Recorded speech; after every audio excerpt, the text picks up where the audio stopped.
So we're here with Aki from Dreamwell. How are you doing tonight? Doing great. All right. How do you feel about the new record coming out?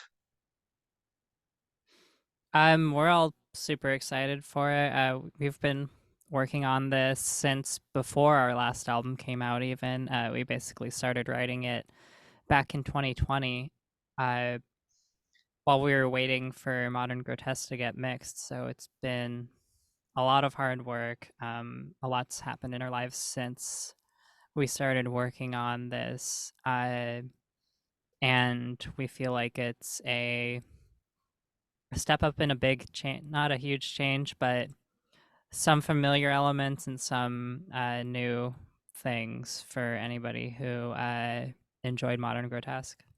hmm I know the story behind how Modern Grotesque came to be, and the band as a whole was a bit turbulent, with a lot of lineup changes and the COVID and whatnot. So can we go once again through this, maybe hopefully for the last time, and then figure out what has changed and are things a lot more stable now in Dreamwell? Start with like how Modern Grotesque came out. Yep. Yeah, so Or we maybe like even before that, you're a founding member or not? yeah, All yeah. right. So we started the band in 2016. Mm-hmm.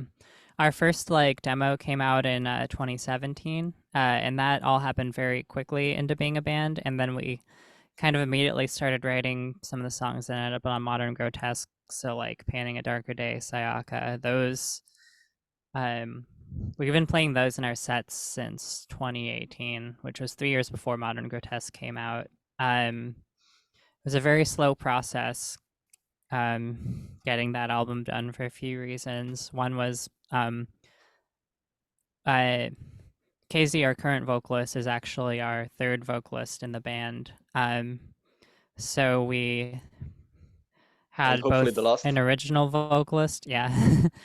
Hope we had an original vocalist and then a second vocalist we tried working with. So we actually had three people write or try to write lyrics for Painting in Sayaka. Um, that was one of the reasons it took so long. And finally, once we got our lineup stable in 2019, obviously that was the year before the pandemic. So we were Yep. getting to And the then studio everybody's right. lives went to shit. Yep, we were getting to the studio in March 2020. Um, so obviously that didn't go how we had hoped it would before everything started, because at that point, um, like people weren't even weren't sure what sort of things were okay to do at all. Like we didn't even want to be in a studio with like just three or four of us at that point. So we got through the drums, bass, and our other guitarist Ryan's guitars. I ended up having to do my guitars on my own. Luckily, I am a recording engineer. I had kind of a very early version of what now is New House Studios, which is a studio we run out of our house. So I recorded my guitar parts for Modern Grotesque there. Uh, and then we couldn't get the vocals done until July of that year, until it was somewhat safer for us to go in, all with masks. Uh, we each did vocals in a different room to make sure, because there's so much particles in the room. And then got it mixed and mastered. We had a label we were working with at the time, who ended up uh, dropping us a week before the album came out because they weren't able to fulfill the their end of things. Um, They basically screwed you over. yeah, and that turned into a like our streaming didn't come out on time. There was really not great things like old pictures of us being used, like I before I transitioned, pictures of me being used that are still being like some publications will still use those pictures, which is really annoying. Yeah, well, because they used I them. assume they just Google Dreamwell and whatever comes Yep. up, that's what they'll use. Yeah, so it's like there's still things that we still haven't been able to that we're still dealing with today because of that. So that was a very chaotic time, and uh, it took us 3 or 4 years to get Modern Grotesque done. So the new album, this was the first time that we were able to write with KZ in the band. So our process was quite a bit different. Um, I won't say it was totally smooth because, like, I don't know, the world's tough. Having a band full time and having to work jobs and deal with like all of life's bullshit is tough. Um, Obviously, it didn't take us another 4 years, um, but it was intense. We wrote the album in kind of like two halves because Justin, our bassist, was living in Iowa for a lot of it for school. So we wrote the first half of it in the summer of 2021. Or we wrote a couple songs in 2020, and then we kind of finished the first half of writing in the summer of 2021. And then we wrote the second half of it in 2022. Uh, we basically had 6 weeks to write 6 songs, and that was to kind of meet our like self-imposed get this out in 2023 deadline. Um, we pre-prod them in August last year, went on tour, came back and recorded the album in 2 months, and went on another tour. So it was really intense. We were hoping it wouldn't be cursed like the last album, but there was definitely some things happened while we were tracking the album. Mostly, I mean, a lot of it was I sprained my finger the week before I was supposed to record my guitar parts while rock climbing, which is kind of self-inflicted. Yeah. um, And you couldn't and record without fingers, right? I was worried I wasn't gonna be able to record, and then I got COVID, so then I couldn't record anyway. But by the time I recovered from COVID, my finger got better. Um, but it was pretty tough having to get back into that and recover from that and like relearn all my parts and be trying to play while I still had like brain fog and fatigue and stuff. Um, and then actually, the night after our second night for we went like one member at a time for recording. Um, so while I was recording my parts, everyone else would try to come up if possible and just be there, just so it's like the whole band's a part of this whole thing. And on the way back from after my second night of recording, our drummer Anthony actually passed out from lightheadedness at the wheel and got into a really bad car accident. Oh, He was was this virtually the same uninjured. injury that I read about? He had some other injury during recording. Was Oh no, this the that same one? was that Oh, was that was the injury on Modern Grotesque. all right. Well, I can't wait Um, to hear about the injury on the next one. he he wasn't injured. All right, that's His good. car That's was good. completely destroyed. Like, um, he said that the paramedics told him that it looked like uh, they expected to find a dead body in the car when they went up to it. But he was completely uninjured. Uh, I'm glad to hear it. and It is very expensive to get so, injured in America. yep. um, so it was really like we all got a message at like 11 p.m. that night, and he's like, "Hey, I'm not gonna be able to make it to recording tomorrow." And I was like, that's the last thing we should be worrying about right now. Are you okay? Um, thankfully, um, thankfully everyone was okay, but the recording for this album was still slightly cursed, Yeah, but just slightly. It's like a just a line little bit. that's going down. Yeah, Right. But at least it felt more like a band experience than just Oh yeah. how chaotic everything was. With how do you think Modern Grotesque would have been like if things went smoothly? Um, I don't think it would have been the same. I mean, it would have obviously not been the same, but I think the struggle was part of the process. Hmm. It would have been interesting to see what would have happened with KZ's input earlier on, but it's like ultimately it's not something I think about too much because I think all everything that went into making that album is what made it so unique. And it really captured our what our lives were like during that time.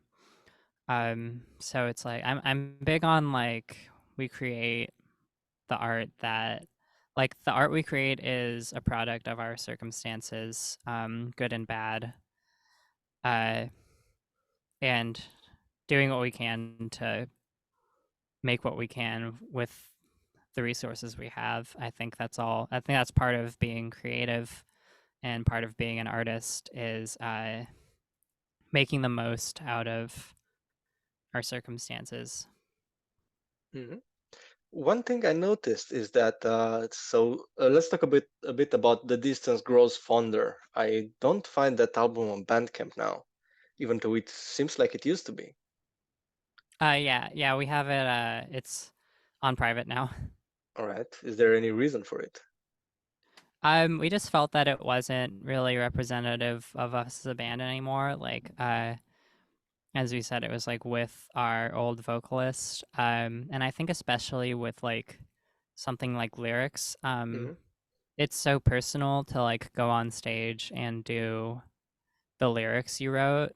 Um, that it can feel not right to have to go and do someone else's lyrics, and do that sincerely. So I think because of that, we retired playing those songs live. And so it's more that we see this era of the band to be modern grotesque and in my saddest dreams. And it's kind of fun to have like a little Easter egg that people have to hunt down.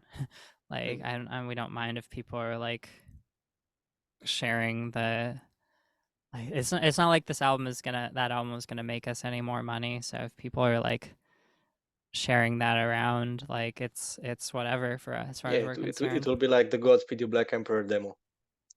Yeah, yeah, it's our secret little demo. All right. And it's also not like Pantera trying to make people think that the glam era didn't happen. Yeah. All right. So after this, I did give the new album a listen, but the thing that struck me the most at first is how similar the cover art looks to another album that I reviewed. And then I noticed that you also played on that album. And I think you Oh know which yeah, one I mean. the Victory Over the Sun album that came out this year. Precisely. So was that intentional at all?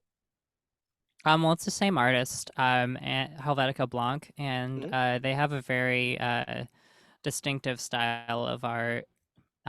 Every piece they create has is very unique, but their style is very recognizable.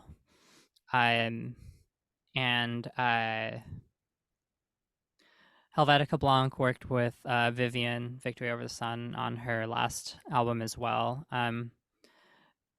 We're all kind of in the same like online metal community, and I think KZ had seen some of their artwork, and was drawn to it for the new album art, and so uh, they decided to commission them to do the artwork for this album. Mhm. Um, so it's yeah, mostly that's the same artist, but we're all like we're friends with Vivian as well. All right, because also there are some similarities musically, but just very slight. Uh, even though, let's say, Victory Over the Sun is way wilder in terms of the genres they approach. So what did you think about the last Victory Over the Sun album? Honestly, like, so I mixed that album, and like that's maybe the most inspired I've felt to do a mix, because I didn't feel like I had to intervene creatively. I felt like I was putting the finishing touches on what was already a masterpiece. I think it's like she's made a bunch of really good albums. Tessitura and Nowhere, both really good albums. Like Nowhere was experimenting with microtonal. She played with a microtonal guitar, and I think Dance to Monster is like her. It feels like a magnum opus. It feels like a full realization of what she's like setting out to do. I told her that it sounded like if Between the Buried and Me made a black metal album. Uh, and she was like, "Oh yeah, that makes sense," because I was learning a bunch of Between the Buried and Me songs on bass uh, while I was writing it. And I really think it captures that kind of like like that type of exploration that feels very like fresh. Right. Uh, yeah, I don't want to spend too much of the interview, which is whose purpose is to promote an upcoming album, to talk about another album which is not even yours. But people So should listen to that one. yeah, we'll just like go listen to that album, but let's talk about this one. Because I do know the lyrics for Modern Grotesque were a bit inspired by character writing, very grotesque character writing. What's the influence lyrically?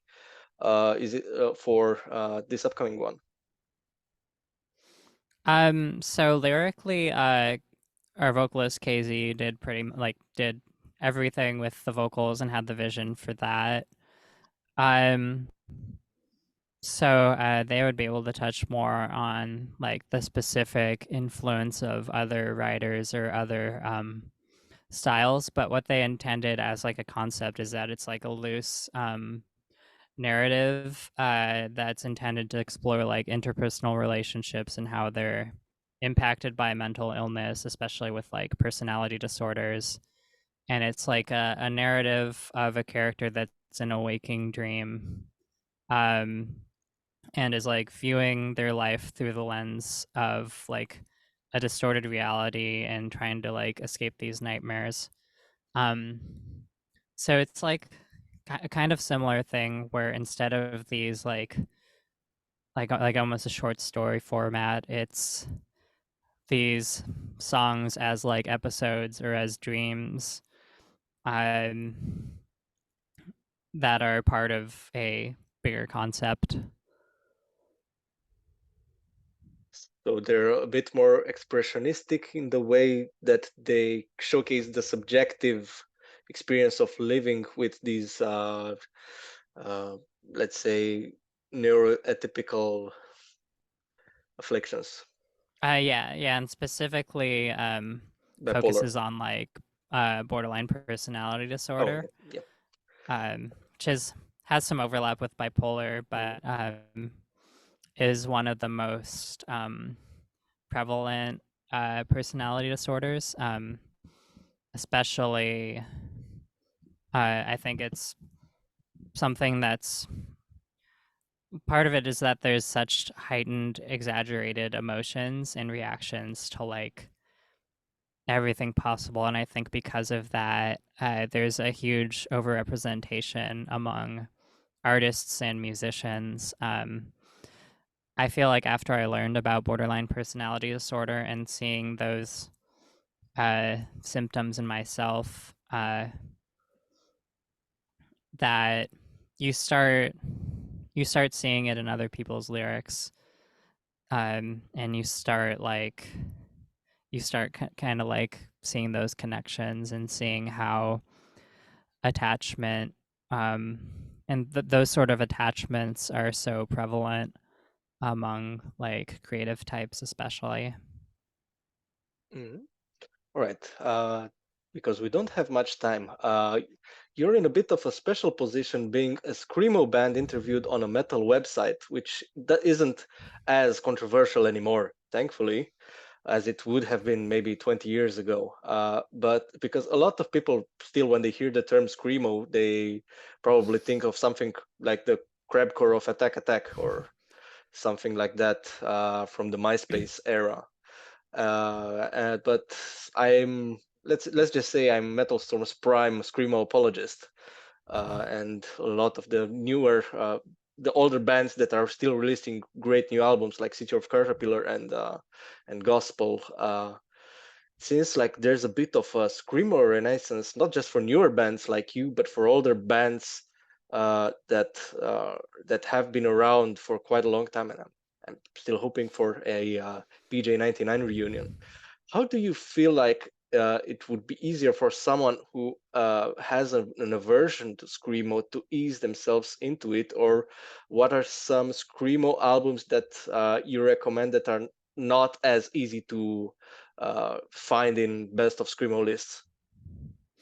Um, so in terms of like if someone was a metal fan trying to get into screamo, I think there's a lot of especially black metal influence and like doom metal influence in some modern screamo bands, and I think it's even more common that a lot of screamo bands these days have more metal influence in them. Um, and you were talking about like crabcore and stuff. I think that like that style of music, I don't know if you would call it more like post-hardcore, but for people in metal who are averse to that, there is a whole other world of screamo that is beyond that kind of music. So in terms of bands that have like a lot of screamo bands that have a lot of black metal influence, one of them, Respire, Mhm. they're based in Toronto, and they're the ones who plan New Friends Fest that we played this year, and I've gone to last year. Really great people, really putting a lot of work into um, just revitalizing the screamo scene in general with the events that they've been putting on. We call we call New Friends Fest Screamo Summer Camp, where it's people across Canada and the U.S. just came out and hung out together and caught up for a few days. And that was some of the members of Respire, mainly Egan and Rohan, who planned that. And they're one of the bands that have a lot of black metal and doom metal influence.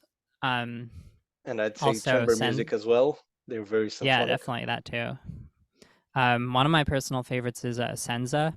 They're based in Portland, and they have a lot of like blasting and black metal influence, but also I kind of hear like their riffs almost have like a dissonant death metal feeling to them sometimes, with just how much dissonance is in them, and the types of movement in them, like stuff like Gorguts even, um, where it's like I wouldn't say it sounds that close to bands like that, but you can tell that they've listened to bands like that. Also, Islet, uh, they're a band that has a lot of doom metal crossover as well. Incredible. I managed to type that correctly the first time. Right.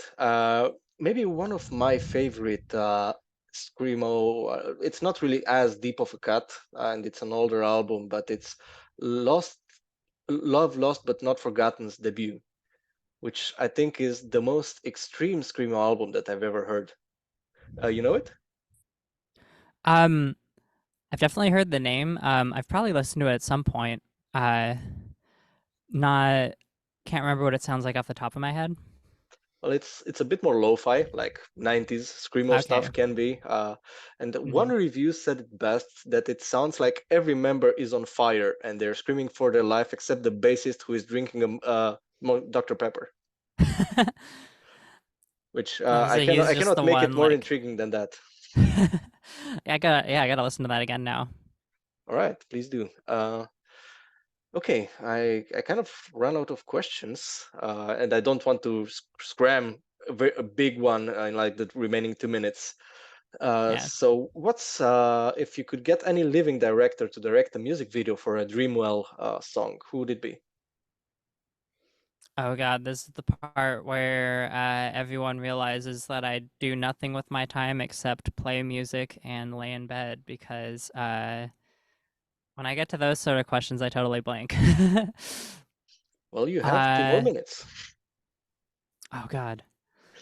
Hmm. Let me ask the audience. I'm gonna ask my bandmates. Go for it. My phone has been ringing too, so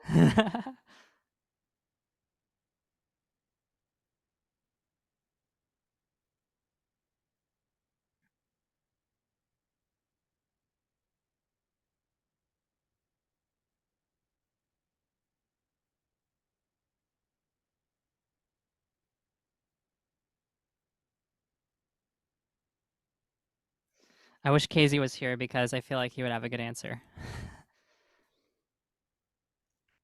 so can't you like scream very loudly? Maybe he'll hear you.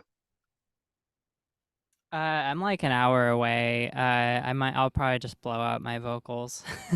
Yeah, I don't think that's feasible. All right. Um, but if there's anything else that you want to ask, or also I'm not like I don't need to like dip right at 2:30. Oh, okay. So So we can extend it a bit more. So yeah, let's just say because our life experiences are very different. When you're going to into an interview, it's usually gonna be with a cishet person. What's the one thing in your mind that you go, oh, I hope he doesn't ask him about that? that I hope he doesn't ask. Um, the one question I hope nobody asks is, "Are you getting the surgery?"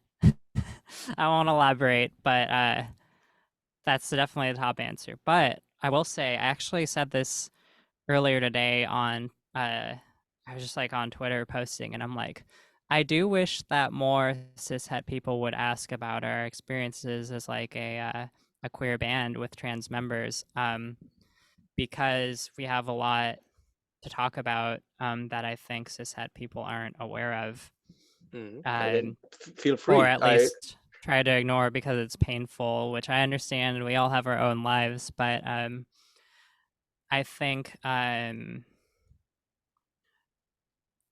it's feeling like, or not even feeling like, it is getting increasingly dangerous to be a trans person in the US or around the world, really. There's been a lot of anti trans backlash and conservatism, and we always think about like the future brings progress and acceptance, but we're really not seeing that in the last few years right now. There's always been transphobia, but it feels like there's a renewed focus and that people who are transphobic are becoming more educated on stuff like hormone replacement therapy, which is the primary medical way that trans people get gender affirming treatment in addition to things like surgeries. Um, and they're really targeting that as a thing that they want to limit and possibly make illegal to the point that in some states in the US, it's nearly impossible to get prescribed hormones. And I think as a trans band, as a band with trans members, and as a band that's touring, one of the things that I have to do for each tour is look at the map of see what states have been up to lately. And things like HRT, making HRT harder to access, impact a lot of trans people who live in these states. As far as touring, that doesn't impact me personally while I'm in those states. However, things like it's gotten to the point where in places like Florida, there's potentially severe penalties for using the bathroom that isn't associated with someone's birth gender. Or places in Tennessee earlier this year, there's stuff like the drag laws, which luckily got shut down by the courts. Oh, wait. Interrupting this really quickly because we got an answer to the other question. KZ's answer is Clive Barker, who did Hellraiser.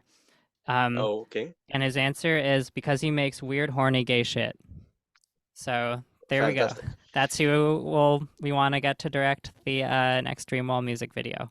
All right, I'm waiting for some weird, horny, gay shit from Dreamwell. And to Yeah. finish up what I was saying, speaking of not horny, but weird gay shit, like having to be touring in America while gay. Um, in some states like Tennessee, there was drag laws, which they were passed under the premise of like, oh, well, drag shouldn't be. They think that drag shouldn't be a public thing. But really, these were phrased in a way to target trans people too, which is Yes, by because targeting technically any they clothing. could say that when Yeah, you're dressing up as your preferred gender, you're in drag. yeah. That's what how the laws were phrased, so that it targets trans people as well. To the point that if you're, and it was specifically around performance. So if you're trans while performing, technically under those laws, you could be arrested. And that was what it was looking like as we were playing shows in Tennessee earlier this year. Um, and it got shut down by the courts right before we got there. But there was a lot of back and forth on like, do we need, can we play here? Like, do I need to like totally, can we promote these shows or do we need to like be completely quiet about them? Do I need to not play? Do we need to like make this not an all ages event? Like, do we need to make this like 21 plus? Or is that like giving in to these like laws? And luckily it ended up being fine, but touring's already stressful and difficult for a lot of reasons. Money, uh, getting time off, obviously COVID's still an issue, and on top of that, being queer or trans, you basically have to check every single state and make sure you're not going to get arrested just for um, playing a show while trans, and that's where we're at right now in America with trans issues. Is asking ourselves if we're safe to step foot on a stage in the majority of states in this country. Hmm.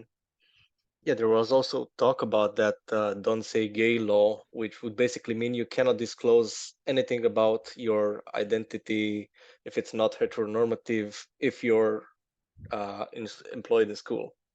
And those laws, there's a reason that they're targeting schools and that they're targeting kids as well, is that they want people to be raised in a way that they are not aware that um, being queer or being trans is even a thing.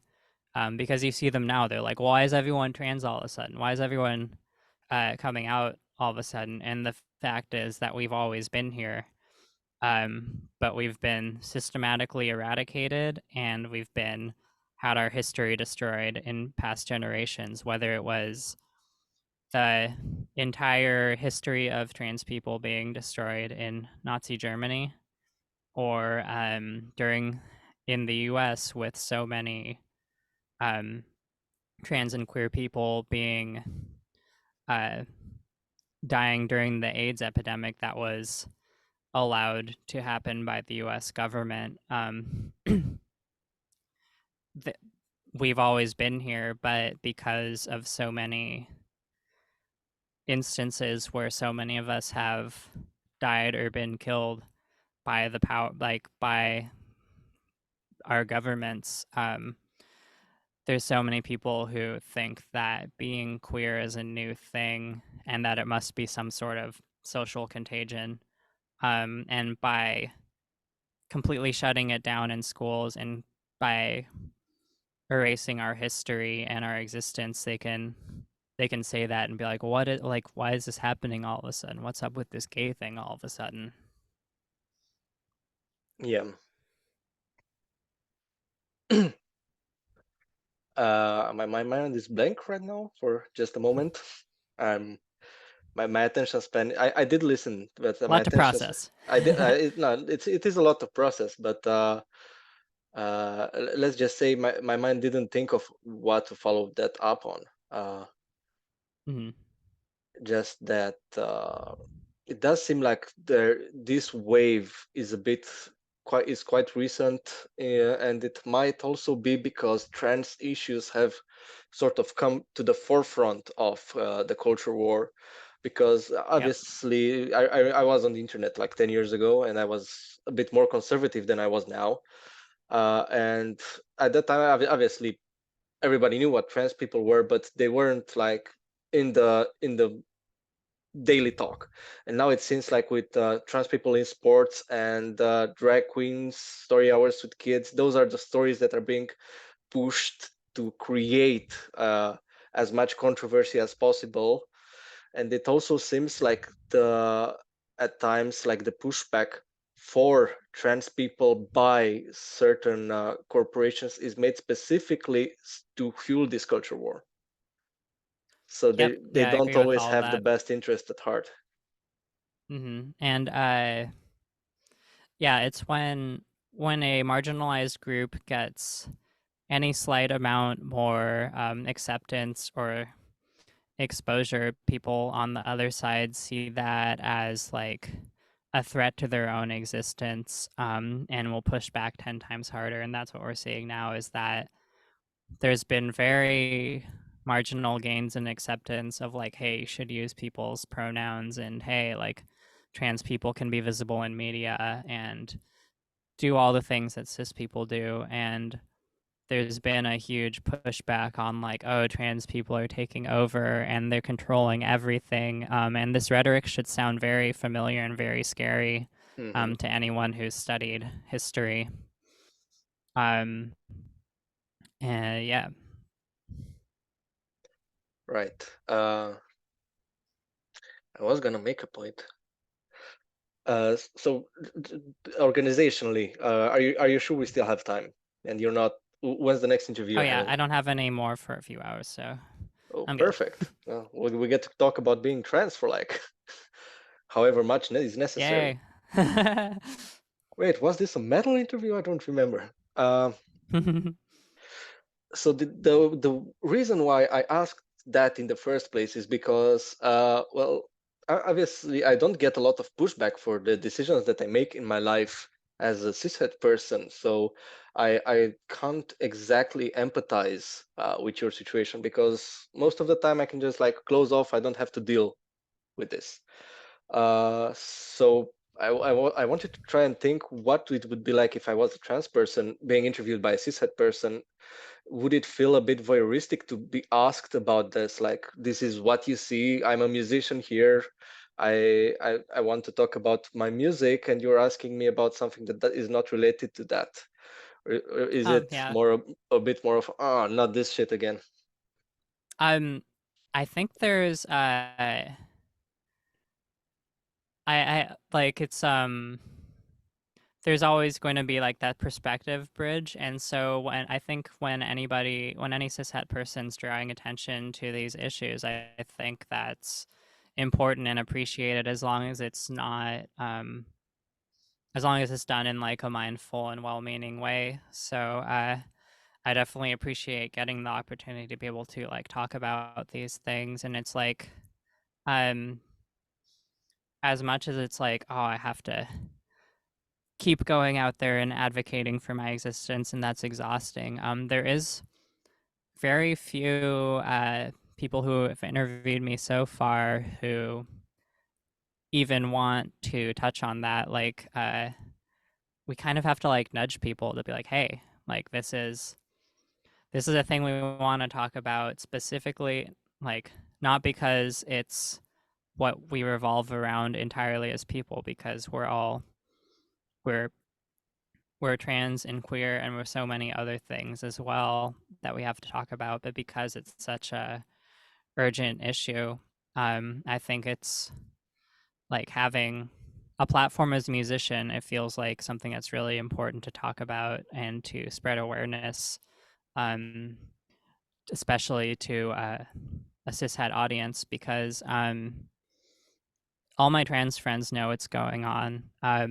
And honestly, we have to shield each other from having to see this day after day.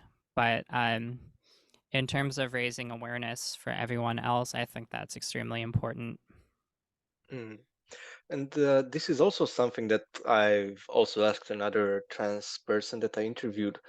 How, is there a sensible way to approach humor about the trans experience when said humor has mostly been used to invalidate trans people?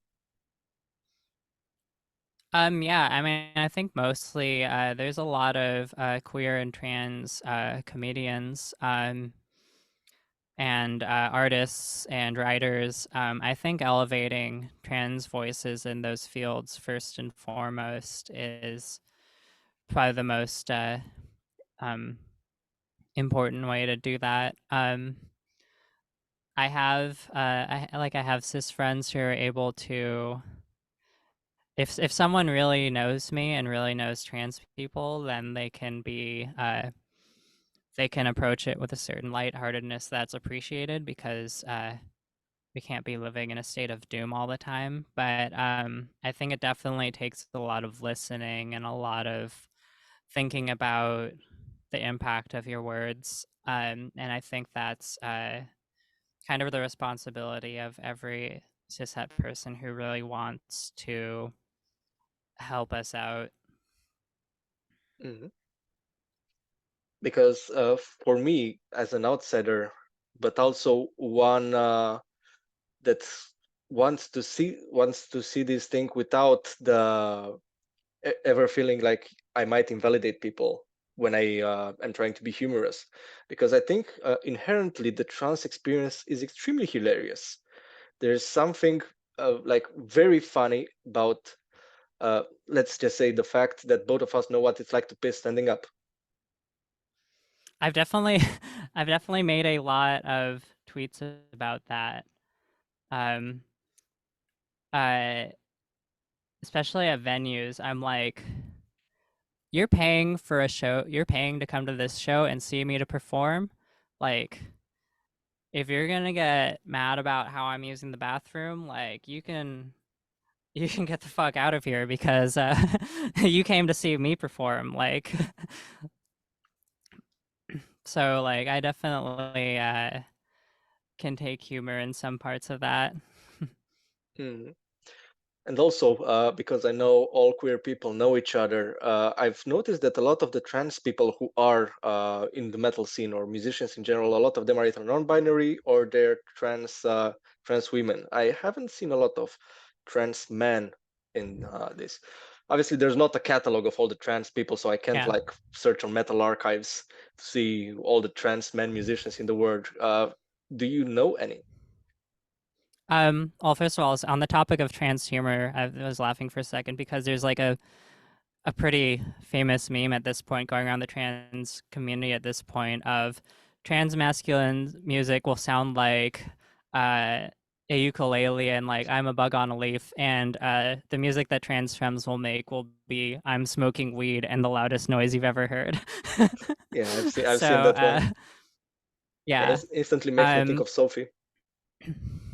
but yeah, like all things like that, that's not necessarily representative of the entire community, but like I'm not super familiar with many trans masculine people in the metal scene, and I hope, or in heavy music at all, and I have I have some transmasculine friends in who will play in like rock bands and stuff and punk bands, but in terms of uh like heavy like metal and noise and the music that's seen as like, oh, this is like cliche like trans feminine music. I think that I hope that the community can be a welcoming place to trans masculine people as well, and that we can like elevate their music as well, because I'm sure they're out there, and I don't think any style of music belongs to any one group of people. And so I would love to be able to see the spotlight, more attention given to trans masculine musicians and heavy music as well. Mhm. Yeah, I would definitely love to see more music, especially in the metal sphere, by people who are not the usual kind of people who do make metal music. Obviously, that will bring a lot of people who will say, "Oh, this band is only getting attention because of the identities of their members, because they have black people, trans people, women." Uh, just like everybody was saying during the symphonic metal explosion of the 2000s, which is partly why me as a journalist giving attention to bands. So I try to pinpoint this is giving attention because this is good music, not because of who they are. Sometimes who Mm-hmm. they are is so undeniable because of how much it impacts their music, like Voice of Passport, which is a three girls group from Indonesia who are Muslim. Mm-hmm. Yeah, and as somebody who has gone through life perceived as a man and also perceived as a woman, I've seen firsthand the differences in perception and how people I've known, even before and after, treat me. So I can say that the people who say that those bands are only achieving success because of their marginalized identities, they're obviously not familiar with how the obstacles that people face, and how much like there's definitely I've definitely gotten some are you the merch girl when I'm out on tour with Dreamwell. I have to be like, oh no, I'm about to stand up there and make some horrible noises. um Usually they're embarrassed, but it's like assumptions like that where it's like even if people aren't overtly misogynistic, um it's so driven into us by society and how we're growing up and the norms of how we're growing up, what like the norms are, in terms of this is what women do and this is what men do, um that a lot of people make these assumptions without even realizing it, and they don't realize the ways that those assumptions make the lives of marginalized people more difficult. Or like, oh, maybe they're talking over somebody or they're not taking people's ideas as seriously. And these are things that well meaning people who want to be allies do too, because they're not, they think that intention is everything. They think that because they mean well, that they can't do anything wrong.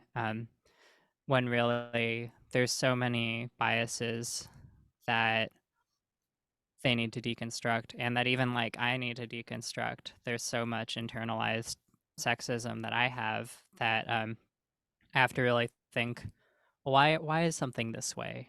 Why are these assumptions happening? Um, and I guess yeah, I guess my point was that those sort of biases and experiences from basically everybody are what make it so much harder to get attention as a trans person, as like a woman, um, and whatever whatever like novelty there is of having like a trans person or like a woman or a person of color in a band, doesn't make that any easier. Yeah, especially since even now, it seems like a lot of women musicians' primary quality seen from outside is how attractive they are. Oh Uh, yeah. one of the examples that I've pinpointed somewhere else is how you go on Maria Brink from on her Wikipedia page, and it's mentioned that she was voted among the hottest chicks in metal, but it doesn't mention anything about her vocal styles. Yeah, and I've there's so much minimalization where uh female fronted is kind of like treated as almost a genre sometimes, where it's Mm, like, well, what sort of styles are women in metal doing? Like high vocals, low vocals, like what are they writing about? Like what are the actual genres of these bands? But instead, a lot of the time, it just gets flattened to metal with woman vocalist. When really there's just as much depth as there would be to anyone else. right. Okay. I wouldn't want this interview to go over an hour, so let's just go to the closing words. Let's go back to the music. All right.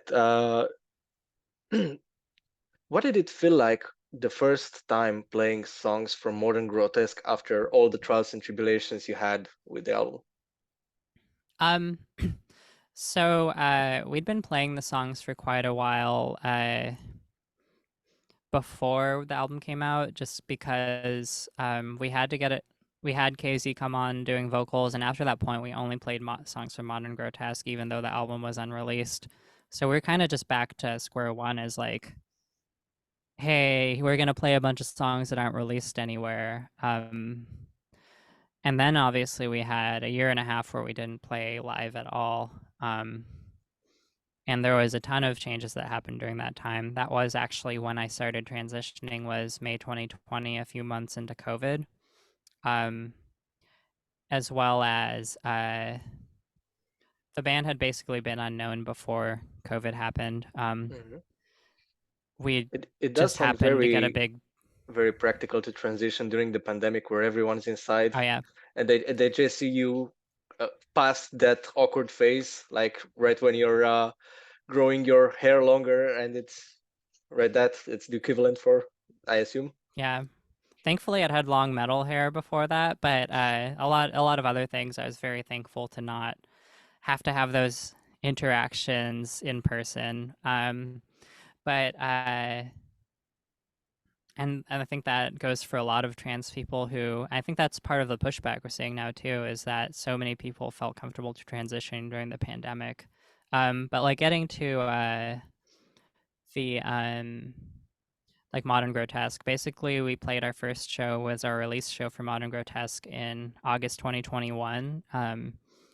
And that was our first show as like a band with any real amount of fans, and also my first show post transition, and our first time playing the songs on Modern Grotesque after the album came out. So that was just a really, it was a nerve wracking night because we played the whole album. It was like 95 degrees in that room. We played at a DIY spot in Providence. Um, 95 degrees, how much is that in units? That makes sense. yeah, like 35, I Oh yeah, think. that's a lot. It's hot. It's Yeah, fucking it's hot. That's exactly the 35. yeah. Yeah. Um so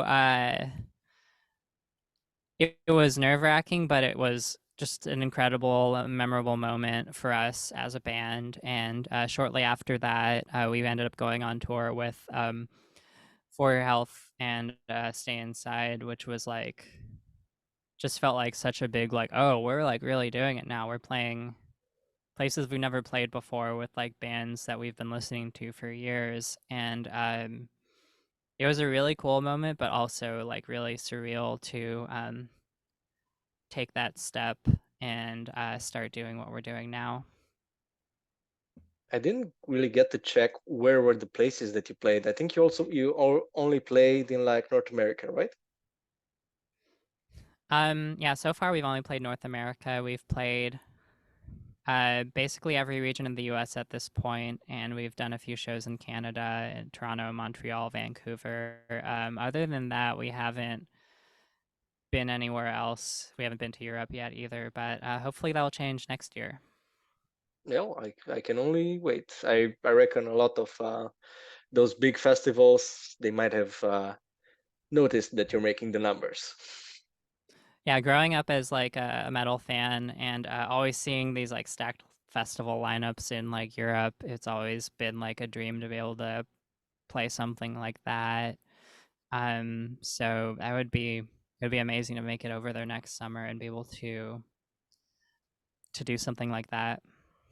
Hmm. Yeah, I can only hope so. Right. Anything else you'd like to add? Um, I don't think so. Besides that, yeah, In My Saddest Dreams comes out exactly 29 days from now. I don't know how many days that will be when people are seeing this, but it will probably be it'll be out soon. All right. Well, thank God it's coming out this late. I have plenty of time to listen to it and to review it. Mm. All right. Well, that was all. Thank you. And uh, what's the proper way to say it to end the interview? I can't say see you soon. Have a nice Well, day. yeah, thanks so much. Thank you. Bye.